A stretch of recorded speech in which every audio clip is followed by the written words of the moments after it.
بسم اللہ الرحمن الرحیم نحمده ونصلی علی رسولہ الکریم اما بعد۔ حضرت ابو بکر رضی اللہ تعالی عنہ کا دین کے خاطر مشقت برداشت کرنا۔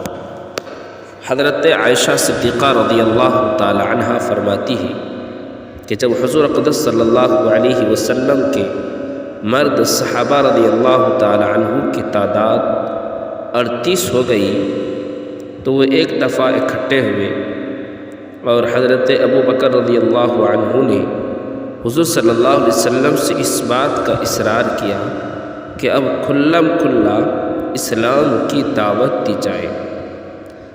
آپ نے فرمایا، اے ابو بکر، ابھی ہم لوگ تھوڑے ہیں، لیکن حضرت ابو بکر رضی اللہ تعالیٰ عنہ اصرار کرتے رہے، جس پر حضور صلی اللہ علیہ وسلم نے کھلم کھلا دعوت دینے کی اجازت دے دی۔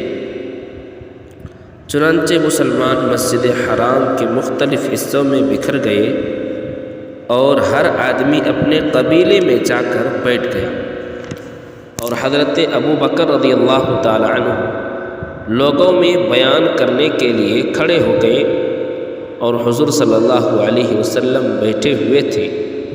حضرت ابو بکر رضی اللہ تعالیٰ عنہ اسلام میں سب سے پہلے بیان کرنے والے ہیں، جنہوں نے اللہ اور اس کے رسول کی طرف کھلم کھلا کھڑے ہو کر دعوت دی، تو مشرکین حضرت ابو بکر رضی اللہ تعالیٰ عنہ اور مسلمانوں پر ٹوٹ پڑے، اور مسجد حرام کے مختلف حصوں میں مسلمانوں کو خوب مارا گیا، اور حضرت ابو بکر کو تو خوب مارا بھی گیا اور پاؤں تلے روندا بھی گیا۔ عتبہ بن ربیعہ فاسق حضرت ابو بکر کے قریب آ کر ان کو کئی تلے والے 2 جوتوں سے مارنے لگے، جن کو ان کے چہرے پر ٹیڑھا کر کے مارتا تھا، اور حضرت ابو بکر کے پیٹ پر کودتا بھی تھا۔ زیادہ مار کھانے کی وجہ سے حضرت ابو بکر صدیق رضی اللہ تعالی عنہ پر ورم آ گیا تھا کہ ان کا چہرہ اور ناک پہچانا نہیں جا رہا تھا۔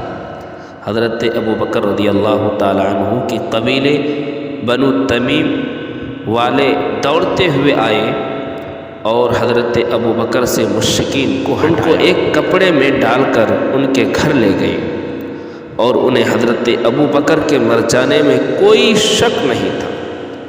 پھر قبیلہ بنو تمیم نے مسجد حرام میں واپس آ کر کہا، اللہ کی قسم، اگر ابو بکر مر گئے تو ہم ان کے بدلے میں عتبہ بن ربیعہ کو مار ڈالیں گے۔ پھر قبیلے والے حضرت ابو بکر کے پاس واپس آئے۔ حضرت ابو بکر کے والدہ ابو قحافہ اور قبیلہ بنو تیم والے ان سے بات کرنے کی کوشش کرتے رہے، لیکن وہ بے ہوش تھے۔ انہوں نے سارا دن کوئی جواب نہ دیا، تو دن کے اخیر میں ہوش آنے پر حضرت ابو بکر صدیق رضی اللہ تعالی عنہ نے بات کی تو یہ کہا کہ رسول اللہ صلی اللہ علیہ وسلم کا کیا ہوا؟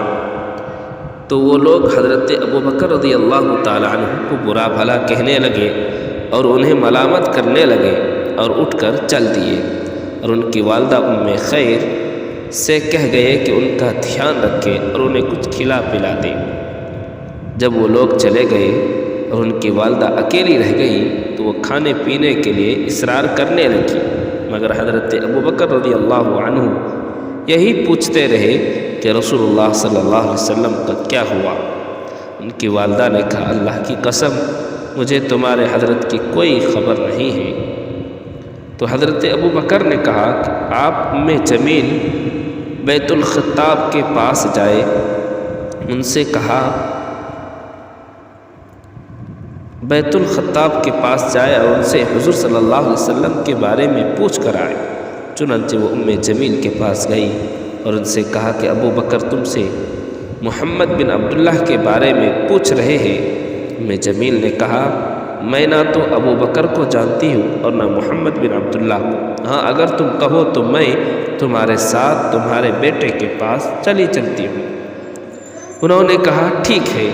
چنانچہ حضرت جمیل ان کے ساتھ ان کے گھر آئی تو دیکھا کہ حضرت ابوبکر رضی اللہ تعالیٰ عنہ زمین پر لیٹے ہوئے ہیں، ان میں بیٹھنے کی بھی سکت نہیں ہے اور سخت بیمار ہے۔ حضرت جمیل ان کے قریب جا کر زور زور سے رونے لگی اور انہوں نے کہا اللہ کی قسم، آپ کو جن لوگوں نے یہ تکلیف پہنچائی ہے وہ بڑے فاسق اور کافر لوگ ہیں، اور مجھے یقین ہے کہ اللہ تعالیٰ ان سے آپ کا بدلہ ضرور لیں گے۔ حضرت ابوبکر نے کہا کہ رسول اللہ صلی اللہ علیہ وسلم کا کیا ہو؟ حضرت جمیل نے کہا یہ آپ کی والدہ سن رہی ہے۔ حضرت ابوبکر نے کہا ان سے تمہیں کوئی خطرہ نہیں ہے۔ حضرت جمیل نے کہا کہ حضور صلی اللہ علیہ وسلم بالکل ٹھیک ٹھاک ہے۔ حضرت ابوبکر رضی اللہ تعالیٰ پوچھا کہ حضور صلی اللہ علیہ وسلم کہاں ہیں؟ انہوں نے کہا کہ دار ارقم میں ہے۔ حضرت ارقم کے گھر میں تو حضرت ابوبکر رضی اللہ تعالیٰ عنہ نے کہا اللہ کی قسم، جب تک میں حضور صلی اللہ علیہ وسلم کی خدمت میں خود حاضر ہونا چاہوں اس وقت تک نہ کچھ کھاؤں گا نہ کچھ پیوں گا۔